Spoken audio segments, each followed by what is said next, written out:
All right, guys, it's a little hard because it's raining. As you guys can see, going to the drain right there. I'm gonna blow it back with some nitrogen. And all right, now we're gonna go back inside, check to make sure everything's okay and everything's draining. All right, guys, is it safe to say that it was dirty? I would say yes. Look what all came out from that blower wheel inside the actual evaporator, or you want to call it the blower wheel. I mean, you're never gonna have it 100% clean because it's very hard to get in there. But you can just imagine how much crap was in there because this is what came out of it. So now we need to get our vacuum cleaner, clean all this up. But it was very dirty. And mind you, he was saying that this was falling onto the couch because the couch is right here. You can see it. So guys, what I'm trying to say is, do your maintenance. This is the stuff you're breathing in. This is the air you're breathing in. You do not want that in your lungs.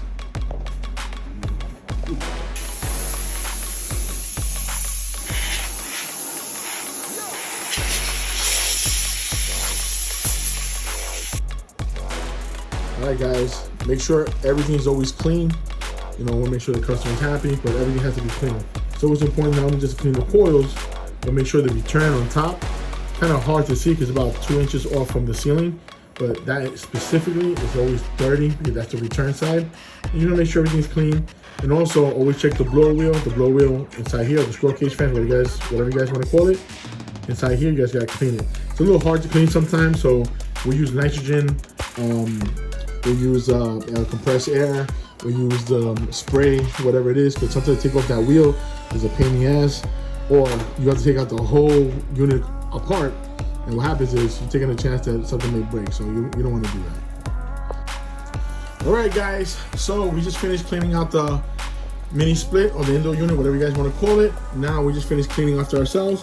Big part of the job is cleaning after yourself, because look at the difference before and after. I mean, it looks like you can eat from the floor. Before, you couldn't say that. It's very important, guys, because I can't stress enough how many times you've done a good job and, you know, shit happens and the customer's pissed off because you left, you know, filthy rags, dirt, it's dirty, and we don't want that. So, you know what, everything is, you know what, being clean, being organized, and presentation. So now we're gonna do the test. We're gonna open this up. We're gonna put some nice, fresh, clean water for 2 reasons. One is to make sure it's working, so it's draining outside. And the second thing is make sure that any crap that's inside there that we weren't able to get to, that's gonna drain right outside through the drain. All right, guys, stay tuned.